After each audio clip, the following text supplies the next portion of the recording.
Does this look familiar? You're defending the Oregon top floor, you think you're in a safe spot, and then suddenly, you're dead. And you have no idea where it even came from. So what's the problem? It's the single biggest mistake players make on this site, and it has nothing to do with your aim. It's poor positioning. Specifically, it's not understanding the deadly lines of sight attackers can get from outside the building. But in this simple guide, we're going to fix that for good. In our last guide, we mastered the defensive triangle for the basement hold on this very map. Today, we're going a level deeper, breaking down the very foundation of map control. This is the safe zone death zone system and how you can use it on Oregon top floor. The red triangles you see here are the death zones, representing the powerful lines of sight from outside windows and rappels. These are the free kills you've been giving away. The green circles are your safe zones, the positions where you're protected from that initial pressure. And this brings us to the core lesson of this entire guide. Surviving that outside pressure is the key to success. When you play from the safe zones, you force the attackers to stop playing lazy. It makes them drone, use their utility, and execute a proper site take. Mastering this idea is how you win this defense. Now before we break this blueprint down zone by zone, you need to understand the one golden rule for how to actually use it.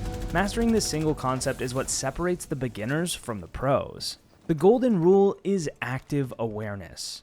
The red zones are not lava, okay? You will still have to cross them at times and maneuver through them. The key is to never do it blindly. The pro move here is to quickly check if that window barricade is still intact, and then as you cross, keep your crosshair aimed directly at the source of the danger. Active awareness turns these death traps into a calculated risk. To add to this, you can make it even easier by breaking the glass on the other side of the windows during the prep phase. This simple trick makes an attacker's rappel sound about 3 times louder, giving you a vital early warning. Now let's actually dive into that blueprint. Our tour begins with the most aggressive and high-risk area of the defense, the Frontline hold, which covers master bedroom, trophy, and armory. The goal here isn't to survive the whole round in these rooms, it's to contest the attackers early. You are here to waste their time, destroy their utility, and if you get the chance, secure a crucial opening kill before falling back. But this area is a minefield if you don't know where to stand. The blueprint shows 3 major death zones here that you need to avoid. The first is the master bedroom balcony. Attackers on this balcony can establish a wide variety of devastating angles into both master and trophy. From upside down rappels to disgusting prone angles under the doorway, standing in this direct line of sight is a death sentence. Death zone number 2 is the satellite window. From this one window, attackers can lock down the entire armory hallway and get angles into trophy. This completely cuts off the rotation between the 2 rooms, making this entire area a death trap. Finally, the armory window provides a similar threat, cutting off the main stairs and controlling most of armory. Because of these powerful exterior angles, simply standing in the open hallway is extremely dangerous. So with all that danger, where can you actually play to control this part of the map? Well, this leaves us with 2 powerful safe zones. The first and most straightforward option is to play in either of the trophy corners. From here, you are completely protected from the exterior windows. The other safe zone is an armory. This is a powerful spot, but only if you complete a specific 3-step setup in the prep phase. First, reinforce the north armory wall. This is crucial as it stops the player at the satellite window from wallbanging you. Second, open the hallway wall connecting to the master bedroom to give yourself angles into master. And thirdly, open the floor hatch to create a safe escape route. With this setup, you've turned a small, dangerous room into a secure and flexible power position. Now that you know the safe zones, the next step is choosing the right operators to lock them down. Let's start with a low-risk, high-impact approach, Kapkan. His role is to make the attackers fear every doorway and waste their focus on finding his traps. In the prep phase, you'll place your traps on the high-traffic doorways into trophy and the master closet. Once your traps are set, you'll move to one of the trophy safe zones. From here, you have a new and crucial mission. Deny the initial drone. Wait for the first attacker drone to enter the trophy area, shoot it, and then your primary job on the front line is done. It's really that easy. By destroying that first drone, you've blinded the attacker's entry and made your traps much more likely to get a kill. Now you can safely fall back to an even deeper position on site, having already wasted their time and denied them crucial information.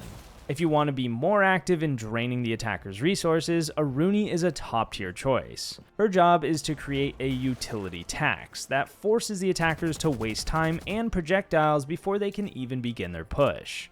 In the prep phase, you'll place your Surya gates on the master bedroom and trophy doors. After that, you'll set up in one of the trophy safe zones. From this position of safety, your mission is to actively contest the balcony.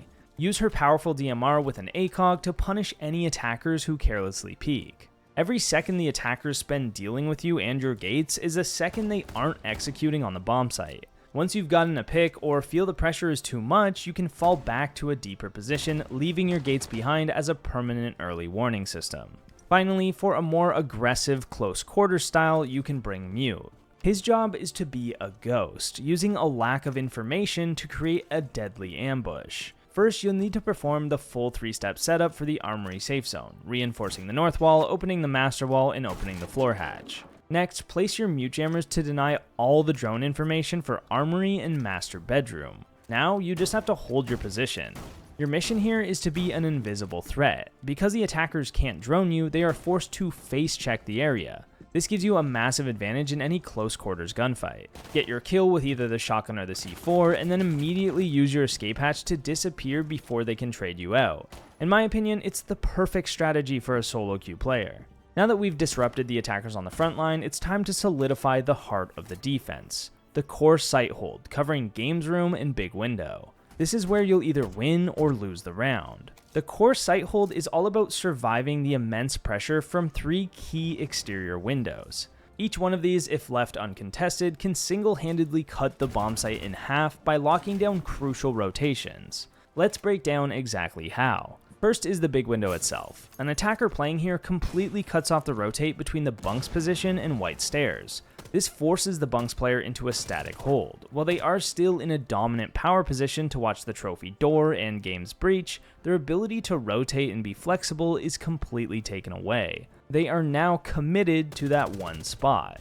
Next is the games room window. An attacker on this rappel has a direct line of sight into games and the trophy door. More importantly though, they can sever the connecting rotate from kid's bedroom into the attic, completely splitting the top floor in half. And finally, the most dominant of all 3, the kid's bedroom window. An attacker on this rappel doesn't just cut one rotate, they cut off 2. They stop any movement in and out of kids, and they lock down the critical path to and from white stairs. They effectively paralyze your defense, splitting it right down the middle. But don't worry, because we'll break down the specific hard counter to this play in the next chapter. So, with all that danger, where can you actually play safely? The first is tucked in tight on the trophy door, a spot that many people call bolo.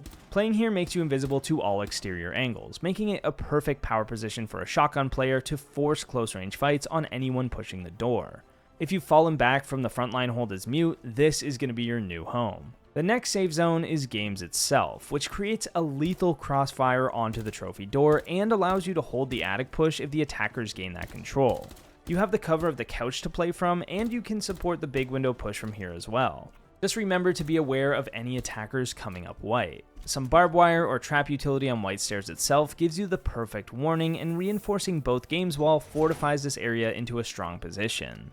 The main anchor position for this entire site is Bunks. Playing around the bunk bed allows you to use its cover to safely isolate gunfights, peeking the trophy door, games breach, and the big window hop-in one at a time. The key to this spot is creating the rotate at the top of white stairs. This not only allows for easy movement through the site, but it also gives you a crucial line of sight onto the main game's wall if it does get breached.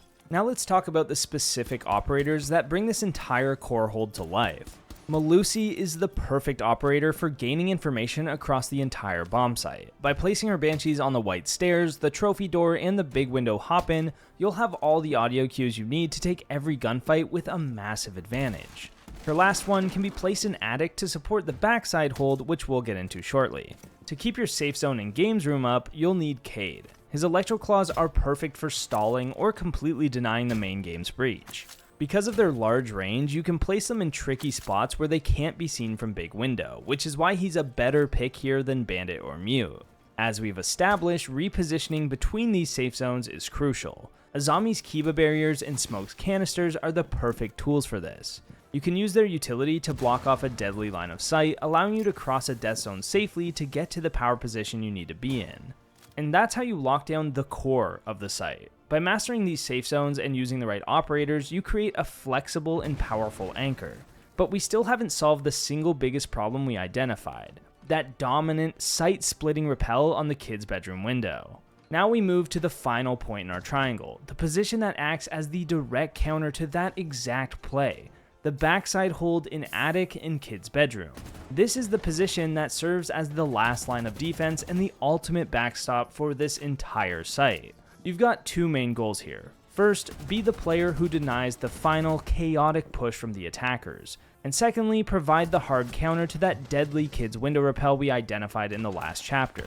To accomplish this, we'll need to master two interconnected safe zones, the forward position in the attic known as pit, and the final fortress in the kid's bedroom. The safe zone in attic is your forward operating base for the backside. From here, you can contest the push from big tower through the attic wall and play your life to stall the attackers. Most importantly, this is where we get our payoff from the problem we identified in the last chapter. By vaulting up into attic, you have the perfect opportunity to challenge the window and kill any attacker on the kid's rappel.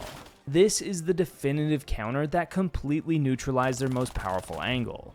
First, be aware of the risk. A good player on that rappel might be expecting you. The simple act of opening the attic window barricade is often enough of a threat to force them to leave entirely.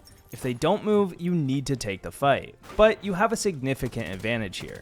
Here's why. When you peek from the attic window, you can use the window frame itself as cover, exposing very little of your body. The attacker on the rappel, however, is completely exposed and immobile, being on a rappel. Using your cover and a little bit of quick movement will allow you to win this fight almost every time, removing that dominant pressure and getting you a free kill. Now let's move on to that kid's bedroom hold, starting with the entire point of playing here. When the attackers commit to their final push through attic, you can fall back from pit into the final fortress kid's bedroom. Your job here is just to hold the line. To prepare this fortress, the setup is very specific. On the soft wall facing big window, you'll create footholds on the west panel. This gives you a powerful one-way line of sight to contest the big window hop-in. Lastly, and most importantly, make a rotate hole against the wall leading into pit. This is what you'll fall back through if you need to give up the control. Now, this is a difficult area to hold, and it requires specific utility to lock it down properly. A frost mat placed under the attic drop or the big window hop-in is a classic for a reason. It works. Or a couple Goyo canisters on the trophy door can completely halt a final execute, and you can shoot it safely from your position in pit.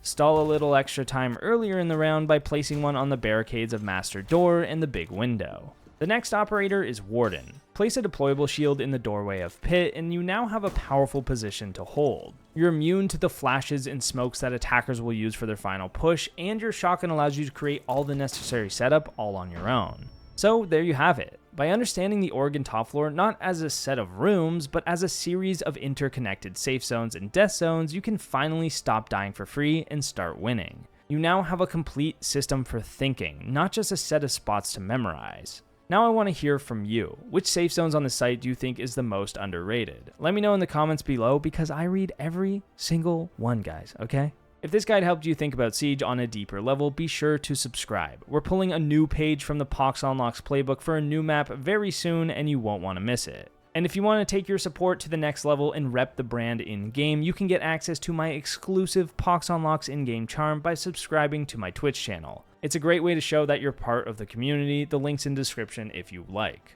Your journey doesn't stop here though. Click the video on the left to learn the defensive triangle system for the basement of Oregon, or click the video on the right to find out the best loadouts for every single operator. Thanks for watching, and I'll see you in the next one.